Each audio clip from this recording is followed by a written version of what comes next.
2015 में जिस महागठबंधन की चर्चा आज तक हो रही है, जो केस स्टडी के तौर पर देखा जा रहा है, लालू और नीतीश जी साथ में आए, उससे पहले आरसीपी और प्रशांत किशोर साथ में आए थे, तब वो व्यवस्था बनी। नीतीश कुमार की जीवन की जो सबसे बड़ी राजनीतिक लड़ाई थी, उसमें उन चारों पांचों लोगों की क्या भूमिका थी। हम लीगल नोटिस करने वाले हैं।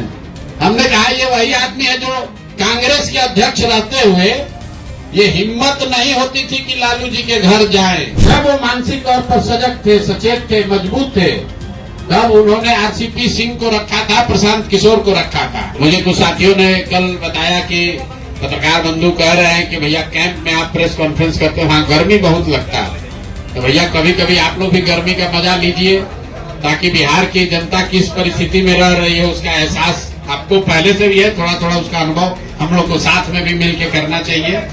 आप सबका इस गर्मी में आने के लिए स्वागत।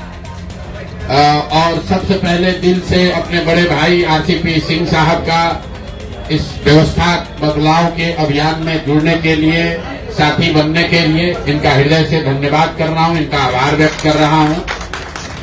अब आज से सबसे ज्यादा टीका टिप्पणी लोग करेंगे कि आरसीपी जी जनसुराज में शामिल हुए, कि प्रशांत किशोर गए, कि कौन ऊपर था कौन नीचे था। मेरे भाई, जितने लोग बिहार की राजनीति को कुछ वर्षों से देख समझ रहे हैं, 2015 में जिस महागठबंधन की चर्चा आज तक हो रही है, जो केस स्टडी के तौर पर देखा जा रहा है, जिसके द्वारा मोदी जी और भाजपा का विजय रथ यहां 2015 में रोका गया था, उसमें लालू और नीतीश जी साथ में आए, उससे पहले आरसीपी और प्रशांत किशोर साथ में आए थे, तब वो व्यवस्था बनी। तो इसको मैं उसी संदर्भ में देखता हूं। इनका लंबा प्रशासनिक और राजनीतिक अनुभव है। संगठन और समाज, बिहार के संगठन और समाज को समझने और उसके साथ काम करने का जो अनुभव है, बिहार में बहुत कम ऐसे लोग हैं जिनको इतना लंबा अनुभव है। प्रशासनिक अनुभव की तो मैं बात ही नहीं कर रहा हूं। प्रशासनिक अनुभव के तौर पे तो आप जानते हैं, ये आईएएस अफसर रहे हैं, यूपी में लंबे समय तक काम किया है, नीतीश जी के साथ काम किया है, मुझे वो बताने की जरूरत नहीं है। लेकिन मैं जो देखता हूं, मैं भी बिहार में हजारों नेताओं से, लोगों से मिला हूं, मैं समझता हूं कि बिहार के समाज के विभिन्न वर्गों की, बिहार की समस्याओं की और बिहार की राजनीतिक संगठन की, चाहे वो जदयू हो, भाजपा हो, किसी भी दल की, जितनी समझ आरसीपी साहब को है, वो बहुत कम लोग उस समझ को रखते हैं। इसलिए अगर ये आज हम लोग के साथ, हम लोग साथ में दोनों आ रहे हैं, तो इसका बहुत बड़ा फायदा बिहार की उस सोच को, ये मत कहिए कि जनसुराज को फायदा होगा, उसका बहुत बड़ा फायदा उस सोच को होगा, जिस सोच में लोग चाहते हैं कि बिहार में एक नई राजनीतिक व्यवस्था, एक नया विकल्प बने। जो सो कॉल्ड आप लोग जिसको बड़ा नेता कहते हैं, तो चारों नेता, पांचों नेता का नाम आप लोग लिख लीजिए, उनसे जाकर जरा पूछ लीजिए कि जनता दल यूनाइटेड की, नीतीश कुमार की जीवन की जो सबसे बड़ी राजनीतिक लड़ाई थी, उसमें उन चारों पांचों लोगों की क्या भूमिका थी। वो चारों पांचों लोग तो अपना क्षेत्र न बचा पाते अगर हम लोग मदद नहीं कर पाते, वो क्या दल चलाएगा भाई। वो तो विशुद्ध तौर पर सत्ता में बैठकर कमजोर नीतीश कुमार का फायदा उठाकर वसूली कर रहे, सब वसूली मंत्री है। हमसे सुनिए, हमको कहता है भेजेंगे लीगल नोटिस, हम लीगल नोटिस करने वाले हैं। हमने कहा ये वही आदमी है जो कांग्रेस के अध्यक्ष रहते हुए ये हिम्मत नहीं होती थी कि लालू जी के घर जाएं।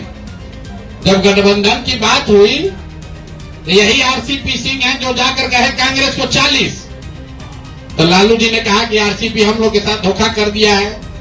उसके बाद ये लोग डर के मारे लालू जी से बात करने नहीं जाते थे। तब माननीय सदानंद बाबू जिंदा थे, और हमें कैमरे पर कह रहा हूं, पूछ लीजिए, इनकार वो नहीं कर सकते। किसी पत्रकार ने पूछा भी था तो उन्होंने स्वीकार भी किया। ये दोनों लोग, सदानंद बाबू और तब के कांग्रेस के अध्यक्ष, ये आकर हमारे कमरे में बैठे रहते थे कि प्रशांत जी, लालू जी से आपे बात कीजिए, हम लोग जाते हैं, बड़ा बेइज्जत करते हैं, और ये हम लोग को राजनीति सिखाएंगे।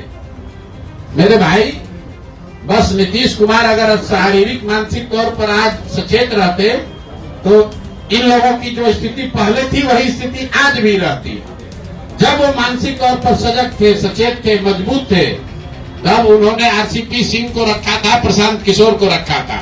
जब वो शारीरिक मानसिक तौर पर आज कमजोर पड़ गए हैं तो जो 4-5 लोग हैं वो सब वो गिद्ध हैं जो अब उनको नोच रहे हैं। उनकी गरिमा, उनका लेगेसी, जो कुछ भी नीतीश कुमार के बारे में बिहार के इतिहास में लिखा जाता अच्छा, वो आज गलत लिखा जाएगा। अगर नीतीश बाबू आज से 3 वर्ष पहले पद छोड़ दिए होते तो बिहार की जनता आने वाली कई पीढ़ियों तक लोग उस आदमी को याद करता कि नहीं, कुछ भी हो, नीतीश कुमार ने बिहार को सुधारने के लिए कुछ किया है। लेकिन आज जब उनका पद छूटेगा तो लोग ये लिखेंगे कि ये वही नीतीश कुमार है जहां अधिकारियों का जंगल राज हो गया। ये वही नीतीश कुमार है जहां लोगों ने सबसे भ्रष्ट सरकार देखी। ये वही नीतीश कुमार है जहां 4 लोगों ने टिकट बेचा। इसमें कौन है जो कार्यकर्ता को जानता है? अभी आप लोग जाइएगा इस प्रेस कॉन्फ्रेंस के बाद, और जो नीतीश कुमार का 4 सबसे बड़ा राजनीतिक सिपह सलार अभी बना हुआ है, उससे पूछिएगा कि जदयू का जितना जिला अध्यक्ष है उसका खाली अध्यक्ष का नाम बता दो बिना कागज देखे कि देखिए आरसीपी बाबू हंस रहे हैं। अरे सब तो कार्यकर्ता का छोड़िए, अध्यक्ष का नाम नहीं जानता है। नीतीश जी का बना लोगों ने मेहनत किया है, बैठ के बड़ाई